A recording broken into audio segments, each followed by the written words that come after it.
సహజాతీతమైనది. William Branham జీవిత చరిత్ర.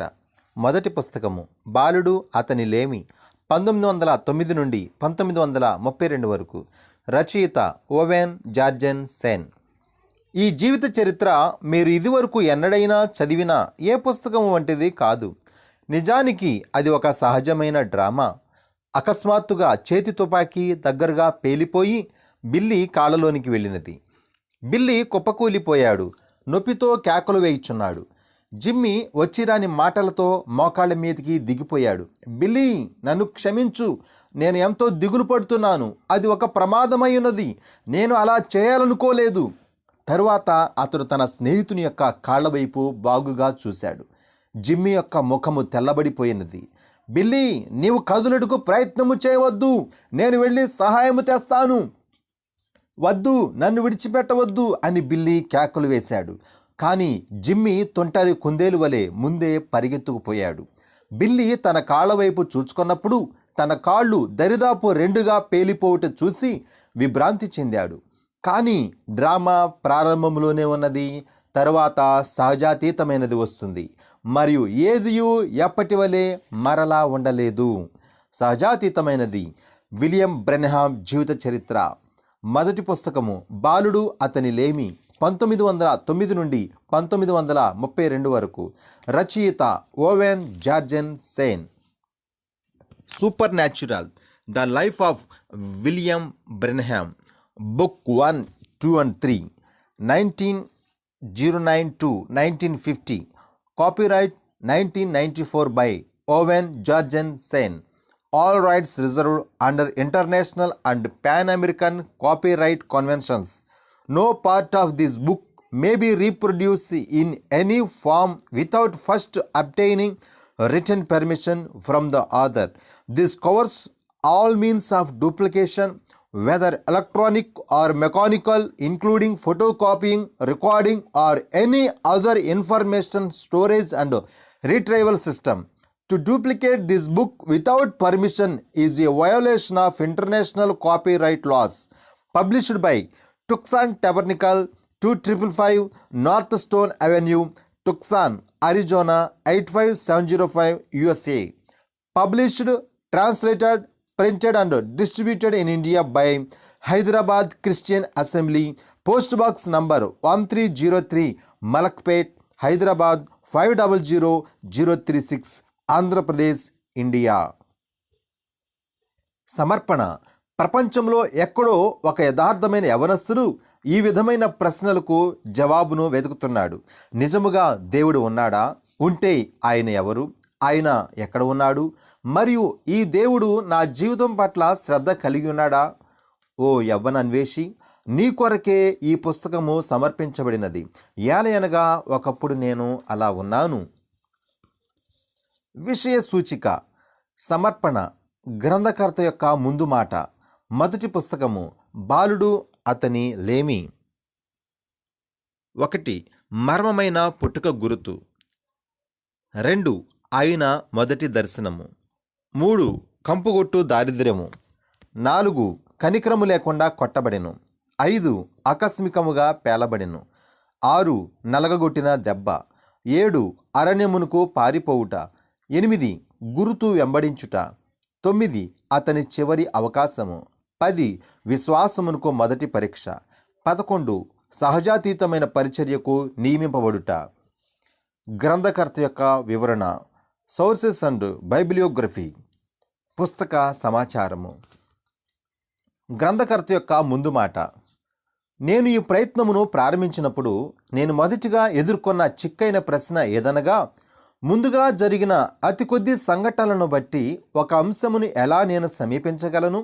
William Branham జీవిత కథలోని ఎక్కువ భాగము సామాన్యమైన మనిషి యొక్క అనుభవమునకు ఎంతో హద్దులకు అందనిదిగా ఉన్నది. ఒక పుస్తక పరిధిలో బంధించబడినందున అది దానికి న్యాయము చేయుట కష్టము. నేను సమీపించుటలో లాభములున్నవి మరియు పరిమితులు ఉన్నవి. ఆ రెంటిని ప్రారంభంలోనే మీతో నేను పంచుకోవాలనుకుంటున్నాను. ఒకరి జీవిత కథను వ్రాసే ప్రతి వ్యక్తి అతడు వ్రాయుటకు మరియు కొన్ని నిర్ణీతమైన నిర్ణయములను తప్పక తీసుకునవలసి ఉన్నది. అతడు తన గ్రంథమును అంశాల వారీగానా లేక వృత్తాంతముల వారీగా నిర్మించాలా? ఏ సమూహమునకు అతడు దీనిని తీసుకొని వెళ్ళును, ఏ అవగాహన ప్రమాణము మేరకు అతడు దానిని వ్రాయాలి, అతని పుస్తకము ఎంత పెద్దగా ఉండాలి, ఎలాంటి సంఘటనలను అతడు కలపాలి, మరియు ప్రతి సంఘటనకు ఎంత వివరణను అతడు కలపాలి, అతడు ఎంతవరకు దానిని వర్గీకరించాలి, మరియు అతడు ఎప్పుడు సంఘటనలను ఎవరూ విమర్శించకుండా తప్పక వివరించాలి. ఈ పట్టిక ముందుకు వెళుతుంది. విలియం బ్రెన్హామ్ జీవితమును కనిపెట్టుట ద్వారా ఎక్కువ అంతర్దృష్టిని సంపాదించవచ్చుననే భావనతోనే అది మెల్లమెల్లగా విప్పబడుననే ఈ జీవిత కథను నేను వృత్తాంతముల వారీగా నిర్మించాను. జీవిత కథలు వ్రాసే అనేక మంది దానిని వర్గీకరిస్తూ మరియు వివరిస్తూ రాబోయే ప్రతి సంఘటన యొక్క ప్రాధాన్యతను వివరిస్తూ వారు ఎల్లప్పుడూ ఉండే అంశంలో మిగిలిపోతారు. ఇది చేయుటకు నేను ఎన్నుకొనలేదు. ప్రతి సంఘటన యొక్క భావము ఒక మర్మముగా మిగిలిపోయి చివరకు విలియం బ్రెన్హామ్ తానే స్వయముగా ఆ కథలోని ప్రతి అంశమును దాని ప్రాధాన్యతను నేర్చుకుని వరకు దాని భావమును విడిచిపెట్టి ఉన్నాను. ఇప్పుడు ఈ గ్రంథమును చదువువారు ఆయన జీవించిన జీవితమును వెంబడించుటకు, ఆయన గుణశీలం యొక్క అభివృద్ధిని అర్థము చేసుకొనుటకు, ఆయన వింతైన జీవితం యొక్క భావమును గ్రహించుటకును, ఆయన పోరాటమును మెచ్చుకునుటకును ఇది అనుమతించును. ఏలయనగా అనేకమైన క్లుప్తమైన జీవిత కథలు ఇంతకు మునిపే విలియం బ్రెన్హామ్ గురించి వ్రాయబడి ఉన్నవి. అయితే ఈ జీవిత కథ ఇంకా పెద్దగాను ఇంకా ఎక్కువ వివరణతోనూ ఉండవలెనని నేను భావించాను. అది అధికమైన భారము గలదిగా ఉండవలెనని నేను కోరలేదు. కాబట్టి నేను కథ యొక్క సహజమైన డ్రామా మీద, సహజాతీతమైన గొప్ప ఆశ్చర్యముల మీద కనీస వర్గీకరణను చేస్తూ దాని మీద గురి నిలిపి ప్రయత్నించాను. ఇప్పుడు దాని ఫలము ఉన్నతమైన చదవగల అంశమైనది. నీవు 7వ తరగతి విద్యార్థివైనా లేక కాలేజీ ప్రొఫెసర్ అయినా ప్రతి పేజీని ఎక్కువ త్రిపుటలో నిన్ను నీవు కనుగొంటావని నేను నమ్ముచున్నాను. ఈ బలమునకు కూడా పగులు ఉన్నది. కారణము ఈ జీవిత కథ ఉత్తేజము కలిగించు అపూర్వమైనట్టిదై త్వరగా ప్రవహిస్తుంది. కొందరు పాఠకులు దానిని ఒక కట్టు కథ అని ముగించుటకు శోధించబడతారు. అది ఒక తప్పు అయి ఉన్నది. ఈ గ్రంథంలోని ప్రతి సంఘటన జరిగినదే. ఈ కథలలో అనేకమైన ఆధారముల నుండి బాగుగా లిఖితపూర్వకమైనవి. నా పరిశోధనలో నేను వార్తాపత్రికలను, మ్యాగజైన్లను, వ్యాసములను, పుస్తకములను, ఫోటోలను, ఫిల్ములను, విలియం బ్రెన్హామ్ను వ్యక్తిగతముగా ఎరిగిన వారి సాక్ష్యములను వాడుకొన్నాను. మరియు ఈ జీవిత కథలో వివరించబడిన కొన్ని సహజాతీతమైన అద్భుతములకు వారు ప్రత్యక్ష సాక్షులై ఉన్నారు. ఏమైనప్పటికీ నా సమాచారం అంతటిని విలియం బ్రెన్హామ్ గారు స్వయముగా ఇచ్చిన వ్యక్తిగతమైన సాక్ష్యము నుండి ఎక్కువగా నేను తీసుకుని ఉన్నాను. ఆయన 19 సంవత్సరాల జాతీయ మరియు అంతర్జాతీయ సేవ అంతటిలో 1100కు పైగా ఆయన ప్రసంగములు టేపు చేయబడి ఉన్నవి. ఈ ప్రసంగములన్నిటిలో ఎక్కువగా ఆయన కథలు మరియు అద్భుతములను గూర్చిన అనుభవములను చెప్పి ఉన్నాడు. అనేక సార్లు ఆయన అప్పుడే తనకు సంభవించిన కార్యములను గురించి మాట్లాడినాడు. వాటిని వివరముగా తన సంభాషణలతో సహా వివరించేవాడు. దీని గురించి ఎక్కువగా తెలుసుకోవాలంటే ఈ పుస్తకం యొక్క చివరలో గ్రంథకర్త యొక్క వివరణను చదవండి. తరచుగా విలియం బ్రెన్హామ్ ఈ సంఘటనలు జరిగినప్పుడు ఆయన ఏమి ఆలోచించుచున్నాడో కూడా చెప్పేవాడు. ఒక జీవిత కథ వ్రాయు అని కల నిజమవుతుంది. సమృద్ధి అయిన ఈ విధమైన ఆధారములను బట్టి, ఎంతో వ్యక్తిగతమైన వివరణను బట్టి నేను ఎన్నుకొన్న హత్తుకుపోయే విధానములో ఈ జీవిత కథను వ్రాయుటకు నాకు సాధ్యమైనది. దీనిని సమీపించటంలోని బలము సత్యమును ఎంతో తేలికగా తూకము వేసినది. మరియు ఈ అంశమునకు పాండిత్య సంబంధమైన నునుపైన మెరుగు పొరగను అతికించలేదు. నా ఉద్దేశము ఏమనగా, మీరు దీనిని చదువుతూ మన తరములో జీవించిన ప్రముఖులలో ఒక అతి ప్రాముఖ్యమైన వ్యక్తితో మీరు బాగా పరిచయం ఏర్పరచుకునే వరకు చదవండి. కాలమంతటిలో జీవించిన గొప్ప మనుషులలో ఆయన ఒకరు. ఓవెన్ జార్జెన్సెన్ 1994 1994. మొదటి పుస్తకము బాలుడు అతని లేమి 1909 నుండి 1932 వరకు. ఏప్రిల్ 6, 1909 బిల్ బ్రెన్హామ్ జన్మించిన బాక్స్విల్లే కెంటకీ సమీపంలోని చెక్కగద్ది. మొదటి అధ్యాయము మర్మమైన పుట్టుక గురుతు 1909 నుండి 1912 వరకు. బిడ్డను కనుటకు 15 సంవత్సరాల వయసు ఎంతో యవ్వన ప్రాయము కాదు అని ఎల్లా బ్రెన్హామ్ తనలో తాను గొణుగుకుంటూ ఆమె ధైర్యమును నిలుపుకొనుటకు ప్రయత్నించినది. ఎందుకు నేను ఇప్పుడే సిద్ధమయ్యాను? మరలా నొప్పి తాకినది. మునుపటి కంటే ఎక్కువగా నొప్పులు ప్రారంభమైనవి. ఎల్లా భయోత్పాతము ఎక్కువై అలసట వ్యాపించినట్లుగా గ్రహించినది. ఆమె తన పెద్ద కడుపును పట్టుకొని మూలగా సాగినది. అప్పుడే వద్దు, దయచేసి అప్పుడే వద్దు, చార్లెస్ ఇంటికి వచ్చు వరకు వద్దు. ఆమె నొసటి నుంచి చెమట బిందువులు ఆకస్మికముగా తటాలున పడినవి. ఆమె నేల మీద తూలుతూ ఆ చిన్న గదికి ఉన్న కరుకైన చెక్క తలుపుకు ఉన్న ఒకే కిటికీ వద్దకు వెళ్ళింది. ఆ కిటికీకి గ్లాసు లేదు, ఒక చెక్క షట్టర్ మాత్రమే ఉండేది. పగటి వేళ ఎల్లా దానిని తెరిచి ఉంచేది మరియు రాత్రివేళ దానిని మూసివేసేది. ఇప్పుడు అది తెరవబడినది. చార్లెస్ అని ఆమె అరిచినది. ఆ యొక్క స్వరము కెంటకీ వెనుకున్న అడవులలో బహుగా వ్యాపించిన కొండలు, తొర్రలు ప్రతి మూలలో ఆమె నుండి సాగదీనట్లుగా ఆవిరైపోయినది.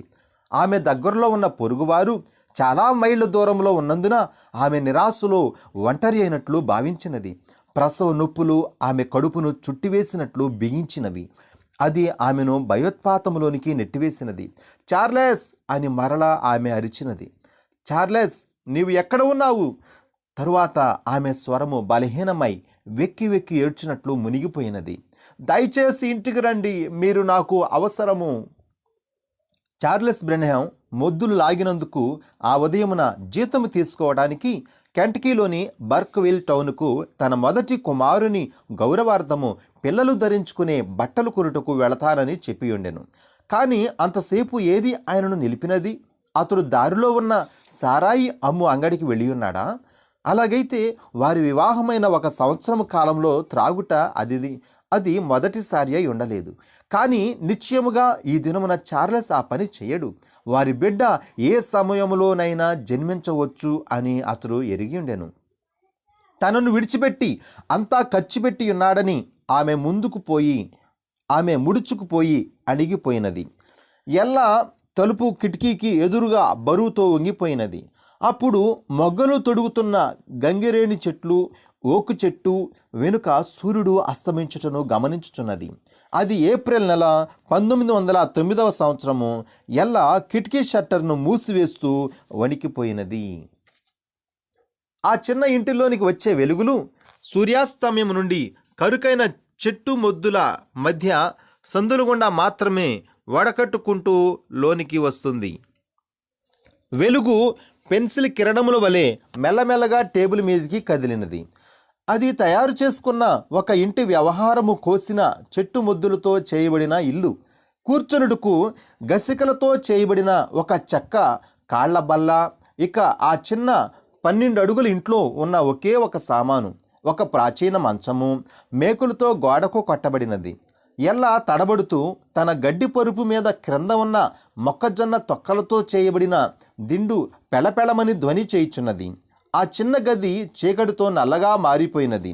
టెక్సాస్లోని ప్యారిస్లోని తన పూర్వపు గృహమును జ్ఞాపకము తెచ్చుకున్నది.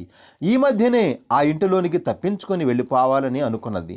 కానీ పోయిన సంవత్సరము అది భరించలేనిదిగా ఉండెను. కానీ ఇప్పుడు ఈ పరిస్థితిలో అది కొంత పర్వాలేదన్నట్లు కనబడినది. ఆ టెక్సాస్లో ఎల్లా హార్వే అను పేరుతో పెరిగి ఉన్నది. ఆమె యొక్క తండ్రి ఒక వేటగాడు, ఉచ్చులు పెట్టువాడు మరియు అతడు స్కూలు టీచరు. ఆమె తల్లి అయితే చెరోకీ ఇండియన్, సంపూర్ణ రక్తము. అమెరికాలోని ఇండియన్ తెగ అనగా మన దేశము కాదు. ఎల్లా ఆ కుటుంబంలోని 4 పిల్లల్లో పెద్దది.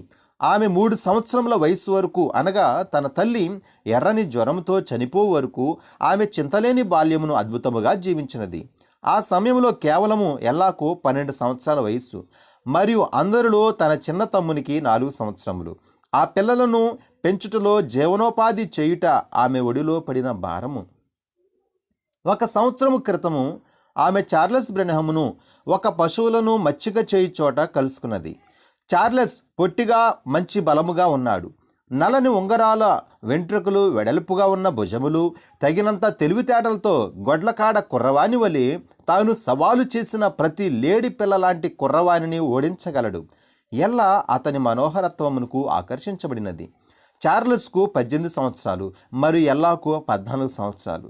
నాకంటే కొన్ని సంవత్సరాలు పెద్దవాడని ఆమె భావించినది. ఆ సమయంలో కష్టమైన కూలి పని చేసి తన చిన్న రక్త సంబంధులను పెంచుట నుండి తప్పించుకొని వివాహం చేసుకునుట మంచి మార్గముగా కనబడినది. ఇప్పుడు అలా చేస్తే నేను ఈ పెనం మీద నుండి మరొక పెనము మీదకి దూకినట్లుంటుందేమో అని ఆశ్చర్యపడినది.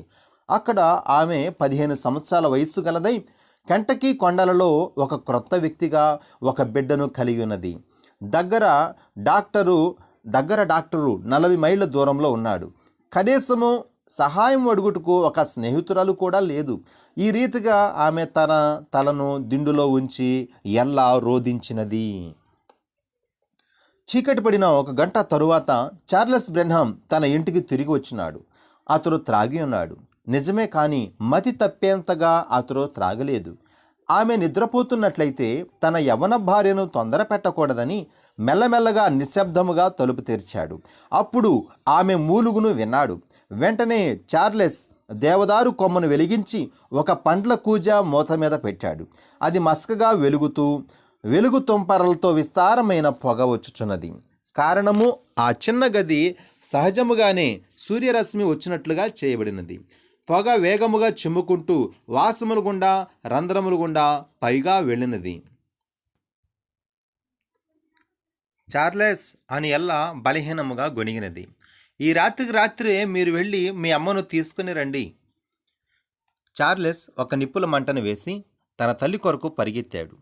ఆ రాత్రి చాలా చల్లగా ఉన్నది మరియు తేటగా ఉన్నది. నక్షత్రముల వెలుగును బట్టి దారి గుండా వెళ్ళుట సులభమైనది. 1 గంట తర్వాత తన తల్లిని మరియు 2 పొరుగు స్త్రీలను అతడు తీసుకుని తిరిగి ఇంటికి వచ్చాడు. బ్రెన్హామ్ గారి నాయనమ్మ ఒక గట్టి వృద్ధురాలై ఉన్నది. పంది పైతోలు వంటి గట్టి స్త్రీ. కానీ ఈ 15 సంవత్సరాల చిన్న బాలికను ప్రసవ నొప్పులతో చూస్తూ ఆమె కొవ్వు గ్రీజు వలె మెత్తబడిపోయినది. ఈ కొవ్వు గ్రీజుతో బూటు చర్మములను మెత్తన చేస్తారు. బ్రెన్హామ్ గారి నాయనమ్మ ఎన్నడూ తన కొరకు బూటులు వాడలేదు. ఆమె తన జీవితకాలమంతటిలో 1 జత బూటులను కలిగి ఉండలేదు. ఇప్పుడు ఆమె ఆ పరిస్థితిని స్వాధీనపరుచుకున్నది. ఆమె 17 మంది పిల్లలను కలిగినదై తన క్రొత్త కోడలకు మంత్రసాని పనిచేయుటకు బాగా సిద్ధపడినది. ఆమె తన కుమారుడైన చార్లెస్ను బయట వేచి ఉండమన్నది. అతడు ఆమెతో వాదించలేదు. అతడు ఒక దుప్పటిని తీసుకుని వంగి ప్రాకుకుంటూ గది చివరకు వెళ్ళి చెక్క పేళ్లు మీద తోళ్లు మీద తన పడకను వేసుకున్నాడు. తన జేబులో నుండి చిన్న సారా బుడ్డిని లాగి త్రాగి తన్ను నెమ్మళింపజేసుకున్నాడు. కొద్దిసేపటికి అతడు మంచి నిద్రలోనికి వెళ్ళిపోయాడు. తెల్లవారుట సమీపించుచుండగా ఆ చిన్న గదిలో వారి తొందర అధికమైనది. చార్లెస్ నిద్ర నుంచి మేల్కొన్నాడు. ఆకాశము తూర్పు దిక్కున సూర్యోదయంతో వెలుగుగా మారిపోవచ్చున్నది. కానీ సూర్యుడు ఇంకా ఉదయించలేదు. నిద్రమత్తుతో ఉన్నందుకు అతడు తన్ను తాను శపించుకున్నాడు. తరువాత తన బిడ్డ ఇంకనూ పుట్టి ఉండలేదని చింతించడం ప్రారంభించాడు. ఏదైనా పొరపాటైనదా? బహుశా లోపలికి వెళ్ళి తప్పక పరీక్షించవలసి ఉన్నదేమో. అతడు తన మనసును సరిచేసుకున్నట్టుకు ముందే పెద్ద స్వరముతో కొత్తగా పుట్టిన బిడ్డ అరవటం అతడు విన్నాడు. గది తలుపు తెరవబడినది. ఆ పొరుగు స్త్రీలలో ఒకరు బయటికి వచ్చి చార్లెస్ బ్రెన్హామ్ అని పిలిచారు. నీకు మగబిడ్డ పుట్టాడు. చార్లెస్ అతి బిడియముతో త్రోసుకుని లోపలికి వెళ్ళి తలుపు మూసుకున్నాడు. టేబుల్ మీద కొవ్వు ఒత్తి వెలుగుచున్నందున గదంతయు పొగవాసనతో నిండిపోయినది. నాయనమ్మ బ్రెన్హామ్ బిడ్డను స్నానము చేయుటం ముగించి బిడ్డ బరువు 5 పౌండ్లు అని చెప్పి తరువాత మృదువుగా ఆ బిడ్డను తల్లి చేతులలో ఉంచినది.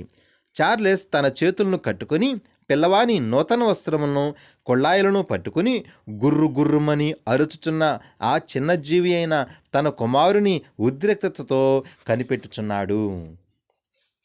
ఎల్లా అన్నది, చార్లెస్, మీ నీలిరంగు కన్నులే బాబుకు వచ్చినవి. చార్లెస్ ఆ చిన్న కన్నులను గమనించాడు. కానీ వెలుగు సరిగా లేనందున ఆ కన్నుల రంగును చెప్పలేకపోయాడు. అతని మొదటి పేరును విలియం అని మనం పిలుద్దాం అని అన్నాడు. అతని మధ్య పేరు మరియన్ అని పిలుద్దాం. ఎల్లా ఆ పేరును తన నోటిలో పరీక్షించినది. William Marrion Branham. అది తగినంత వివేచించున్నదిగా వినబడినది. ముద్దుగా అతనిని బిల్లీ అని పిలుద్దాం.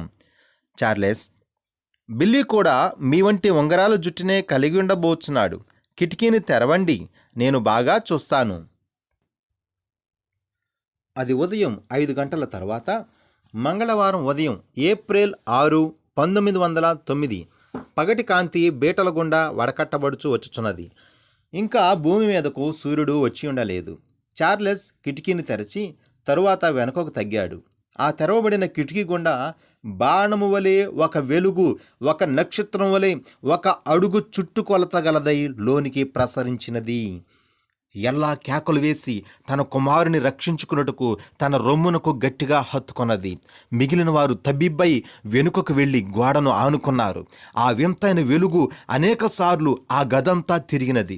తరువాత ఆ వెలుగు మంచం మీద ఆగి ఆ తల్లి మరియు బాలుడు చుట్టూ తిరుగుచు పసుపు పచ్చగా మండుచు అది తన సొంత జీవంతో ఆడుచుండెను.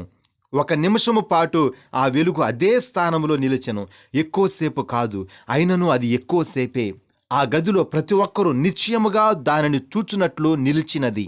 తరువాత అది ఎంత త్వరగా లోనికి వచ్చినదో అంత త్వరగా ఆ అగ్నిగోళము పైకప్పు గుండా వాసముల గుండా పైకి వెళ్ళిపోయినది. చార్లెస్ ఆ కిటికీ బద్దలి వైపు కళ్ళు బాగా తెరిచి రెప్ప వేయకుండా క్లాప్ బోర్డు గులకరాళ్ల వైపు చూశాడు. అకస్మాత్తుగా రెక్కలతో రెపరెపలాడుతూ ఆయన దృష్టిని తలుపు దగ్గర ఆకర్షించినది. తెరవబడిన ఆ తలుపు గడప మీద ఒక పావురము దిగినది. మంచు వలె తెల్లగా ఉన్న ఆ పావురము అది దేని కొరకు చూస్తున్నట్టుగా వింతగా గది అంతయు చూచినది. అది నూతనముగా పుట్టిన ఆ చిన్న బిడ్డను చూచినప్పుడు తన తలతో లాలించినట్లుగా కూయిచూ ఎగిరిపోయినది. చార్లెస్ రెప్పవేయకుండా 1 క్షణము ఆ పిట్టను చూశాడు. తర్వాత తన నేత్రములను ఇంటి కప్పు వైపు త్రిప్పాడు. ఆ పొరుగు స్త్రీలలో ఒక ఆమె గొణుగుకొన్నది. మంచిది, నేను ఎన్నడూ. మరొక ఆమె లోతుగా ఆలోచించినది. ఈ చిన్న కుర్రవాడు ఎలాంటి బాలుడు అవుతాడోనని నేను ఆశ్చర్యపడుచున్నాను. బిల్లీ బ్రెన్హామ్ వయస్సు అప్పటికి 15 నిమిషాలు.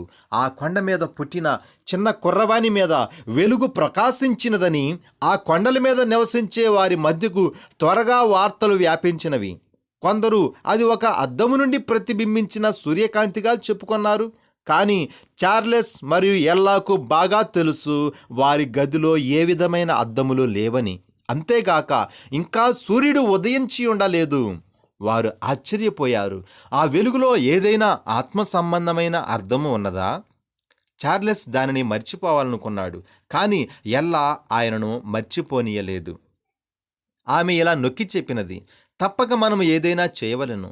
చివరకు వారు ఆ బిడ్డను దేవుని ఆలయంలోనికి తీసుకుని వెళ్ళి దేవునికి ప్రతిష్ఠించవలనని తీర్మానము చేశారు.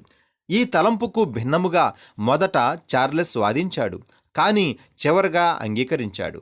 అయినను ఆ ఒప్పుకోలు తన గుణశీలమునకు వ్యతిరేకముగా ఉన్నది. చార్లెస్ బ్రెన్హామ్ యొక్క పూర్వీకులు కఠినమైన ఐరిష్ క్యాథలిక్కులు. ఎల్లా వైపు కూడా హార్వేయులు అనగా హార్వే వంశీకులు ఐరిష్ క్యాథలిక్కులే.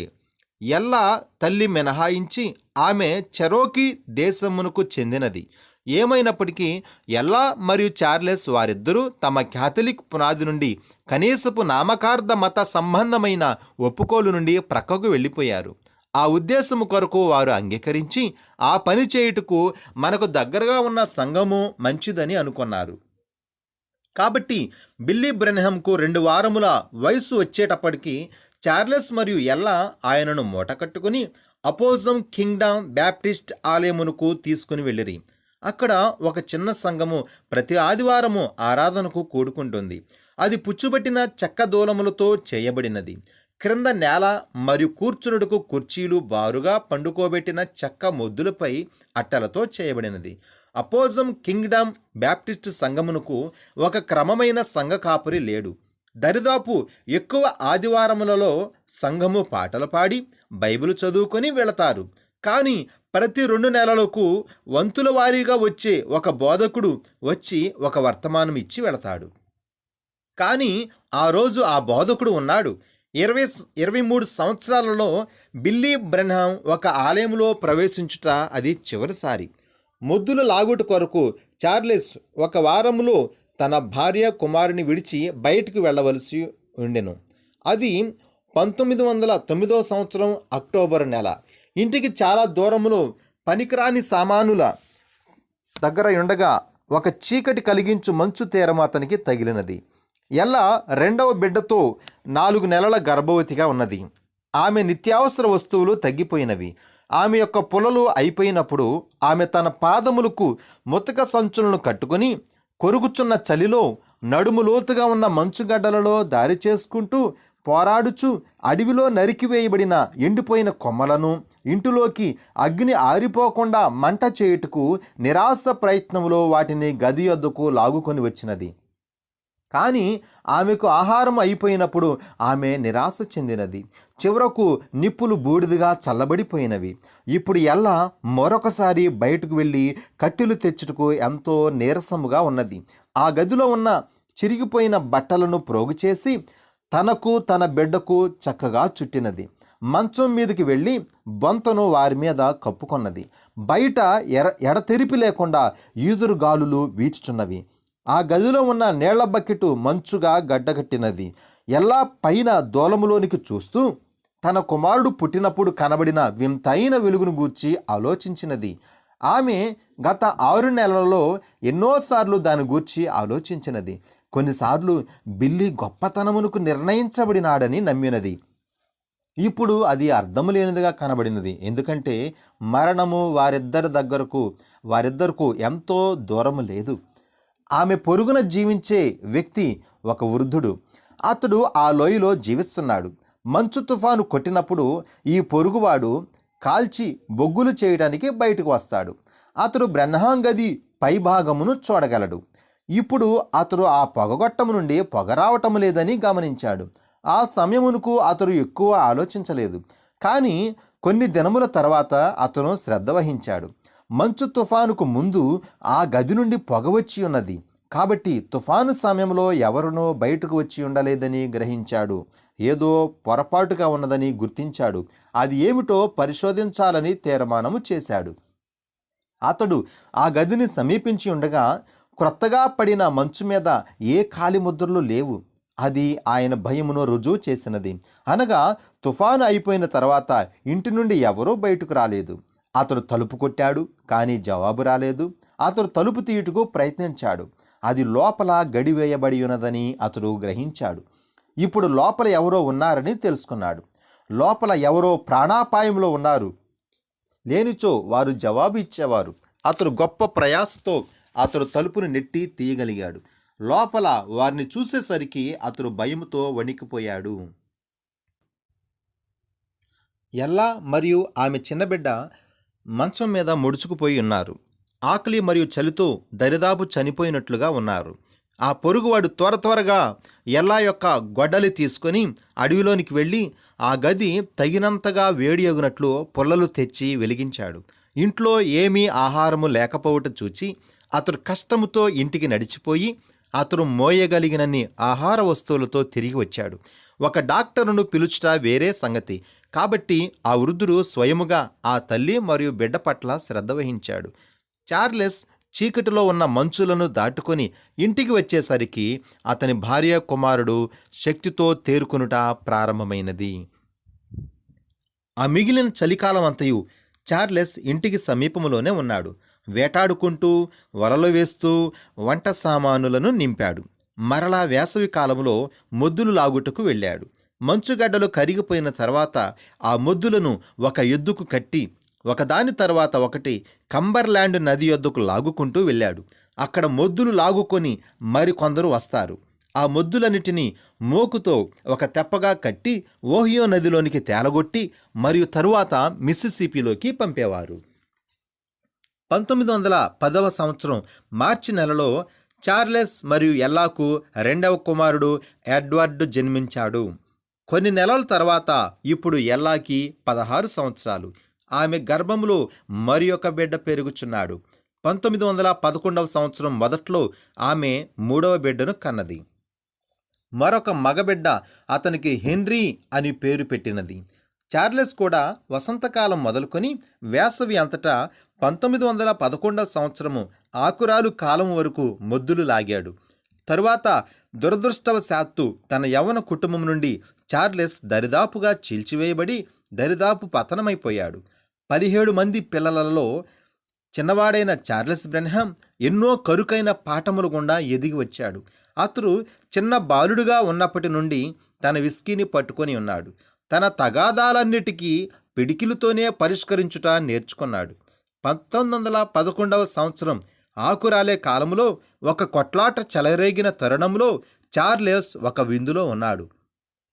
మూన్ షైన్ మరియు కఠినమైన మనుషులు ఒక దుష్ట కలయికగా మారటంతో అది ఒక క్రూరమైన జగడముగా మారి గదిలో అందరూ జగడములో పాల్గొనేటట్లు చేసినది.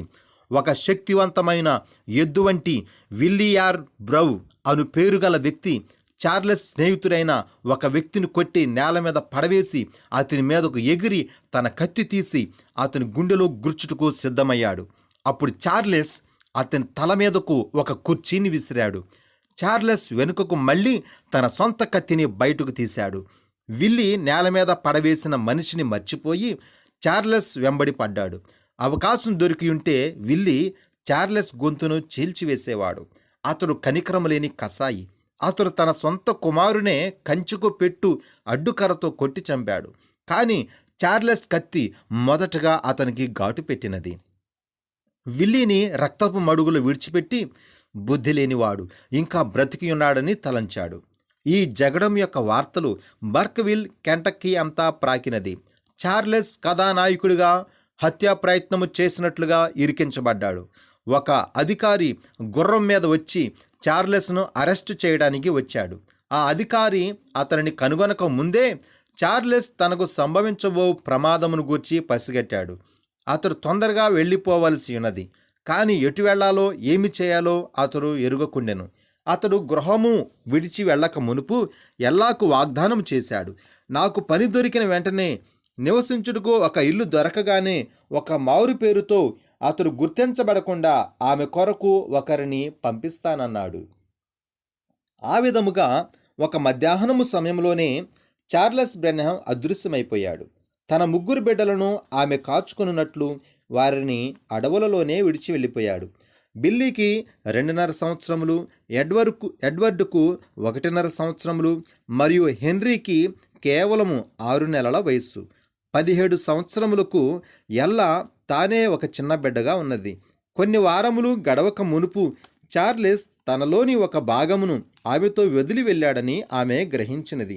ఆమె మరలా గర్భవతి అయ్యుండెను. ఆకురాలు కాలము మరియు చలికాలము ప్రారంభమై ఎల్లాను పరిమిత శక్తిగల దానిగా చేసినది. అది ఒక పీడకల గుండా జీవించినట్లుగా ఆమెకు కనబడినది.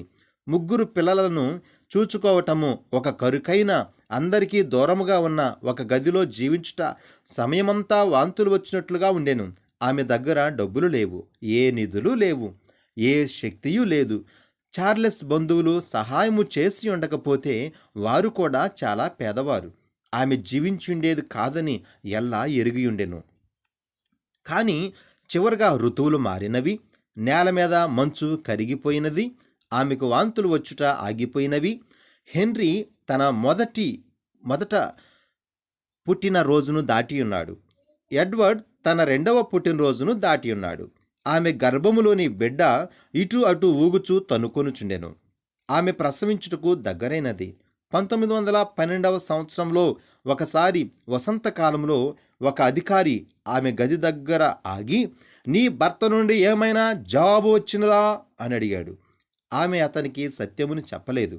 అతని నుండి ఏ జవాబు రాలేదని మరియు అతడు ఎక్కడ ఉన్నాడో ఆమెకు తెలియదని చెప్పాను. ఆ అధికారి ఆమెను దర్శించిన వెళ్ళిన కొన్ని దినములకు ఆ గది వెనుక బిల్లీ మరియు ఎడ్వర్డ్ ఆడుకొనుచుండిరి. అక్కడ ఉన్న ఒక నీటి బుగ్గ వలన నేల బురదగా ఉన్నది. బిల్లీ తన చిన్న సోదరునకు తాను ఎంత బలము గలవాడో అని చూపించుటకు తాను లేపగలిగిన ఒక పెద్ద రాయిని తన తల మీద మోసుకొని ఆ నీళ్లలో విసిరివేశాడు. ఆ రాయి నీటి అంచు క్రింద వరకు మునిగిపోయినది. ఎడ్వర్డ్ మీద అంతటా బురద చిందినది. అతడు బిగ్గరగా అరిచి చిన్న చిన్న అడుగులు వేస్తూ గది వెనుకకు వెళ్ళాడు. ఒక రాబిన్ పిట్ట ఎడతెగకుండా కిచకిచమని కూయిచున్నది. బిల్లీ ఆ పక్షిని దగ్గరగా ఉన్న ఒక చెట్టు మీద కనుగొని వరకు కొమ్మలన్నీ వెదికాడు. అతడు ఒక్క అడుగు దగ్గరగా వేయగానే రాబిన్ పిట్ట ఎగిరిపోయినది. ఆ క్షణంలోనే ఏదో ఉలికిపడినట్లు చేసినది. అది తన లేత మనస్సులో మొదటి బాల్యకాలపు జ్ఞాపకముగా ప్రాధాన్యతను పొంది తన మనస్సులో ముద్ర వేసినది. ఆ రాబిన్ పిట్ట కూర్చొని ఉన్న కొమ్మ మీద నుండి ఒక స్వరము గాలివలే ఆకులను గలగలమని కదిలిస్తూ ష్ ష్ ష్ అని శబ్దము చేసినది. ఆ చెట్టు నుండి ఒక స్వరము వినబడినది. ఒక తేటగా ఉన్న మానవ స్వరము ఇలా చెప్పినది: న్యూ ఆల్బనీ అని పిలువబడు ఒక పట్టణము దగ్గరలో మీరు నివసిస్తారు. భయకంపితుడై బిల్లీ తన చిన్న కాళ్లతో ఎంతో వేగముగా గది వద్దకు పరిగెత్తి అమ్మా అమ్మా అని పెద్దగా అరిచాడు. ఎల్లా అప్పుడే ఎడ్వర్డ్ పొట్ట మీదున్న బురదను తుడుచుచున్నది. బిల్లీ, ఏమి జరిగింది? ఆ బిడ్డను కౌగిలించుకుని అడిగింది. అమ్మా, ఒక పిట్ట నాతో మాట్లాడింది. అమ్మా, ఒక చెట్టు మీద పాట పాడుచు తరువాత నాతో మాట్లాడినది. ఎల్లా నవ్వినది. బాబూ, నీవు కలగనుచున్నావు అన్నది. కానీ బిల్లీ నొక్కి చెప్పాడు, అమ్మా, నేను ఆయన స్వరము విన్నాను. ఆయన నాతో మాట్లాడాడు. ఆ పక్షి నీతో ఏమి చెప్పింది? ఎల్లా పరీక్షించింది. ఇంకను అది బిల్లీ యొక్క ఊహ అనుకున్నది. మీరు న్యూ ఆల్బనీ పట్టణం దగ్గర నివసిస్తారు. ఈ జవాబు ఆమెను ఉలికిపడినట్లు చేసినది. అది ఒక చిన్న బిడ్డ ఆటలాడుచూ కల్పించినదిగా కనబడలేదు. ఆమె గది నుండి బయటికి వెళ్ళి, హలో, అక్కడ ఎవరైనా పిలిచారా అని ఆ అరణ్యంలో కేకవేసినది. ఆమె లోపలకు తిరిగి వచ్చినప్పుడు బిల్లీ అడిగాడు, అమ్మా, న్యూ ఆల్బనీ ఎక్కడ ఉన్నది? అది ఇండియానాలోని ఒక పట్టణము. ఇక్కడికి 100 మైళ్ళ దూరంలో లూయిస్విల్, కెంటకీ నది ప్రక్కగా ఉన్నది. బిల్లీ, న్యూ ఆల్బనీ గూర్చి నువ్వు ఎక్కడ విన్నావు? అమ్మా, ఆ పిట్ట నాతో మాట్లాడే వరకు నేను న్యూ ఆల్బనీ గూర్చి ఎన్నడూ వినలేదు. మనము ఎక్కడ నివసించాలి? అక్కడ నాన్న మనతో జీవిస్తాడా? ఎల్లా తన తలను ఊపినది. ఎన్నో వారముల తర్వాత దీర్ఘకాలముగా ఎదురుచూస్తున్న చార్లెస్ లెటరు ఇంటికి వచ్చినది. ఎల్లా ఒక మొద్దు బల్ల మీద కూర్చున్నది. ఆ కవరు వైపు చూస్తూ వణుకుచున్న తన వ్రేళ్ల మధ్యలో లెటరును పట్టుకున్నది.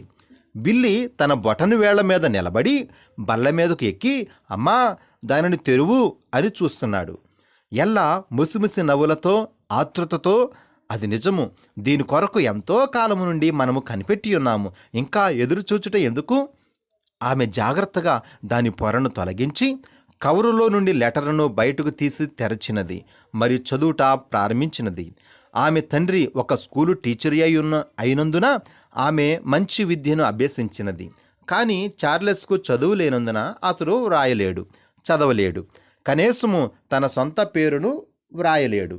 లూయిస్విల్లో నివసించే అతని సహోదరులలో ఒకరు ఆ లెటర్ను అతని కొరకు వ్రాసిపెట్టారు. అమ్మా, దానిలో ఏమన్నది అని బిల్లీ అడిగాడు. ఆమె చదువుచూ మాట్లాడినది. మీ తండ్రి ఇండియానాలో ఉన్నాడని వ్రాశాడు. ఆయన స్థిరమైన ఉద్యోగం సంపాదించుకున్నాడు మరియు మనము నివసించటానికి ఒక స్థలమును కూడా చూశాడు మరియు మనలను వెంటనే అక్కడికి రమ్మన్నాడు. అది యుటికా అనే చిన్న టౌన్లో ఉన్నది. 10 మైళ్ళు ఉత్తరముగా తూర్పున ఉన్నది. ఆమె ఆకస్మికముగా ఆశ్చర్యముతో తన 3 సంవత్సరముల కుమారుని వైపు చూచినది. ఇది ఎలా జరిగినది? అమ్మా, ఎక్కడా? యుటికా ఎక్కడ ఉన్నది? బిల్లీ పట్టుబట్టాడు. ఎల్లా మెల్లగా చెప్పింది, బిల్లీ, ఇండియానాలో న్యూ ఆల్బనీకి 10 మైళ్ళ దూరంలో ఉత్తరముగా తూర్పున నివసించబోచున్నాము.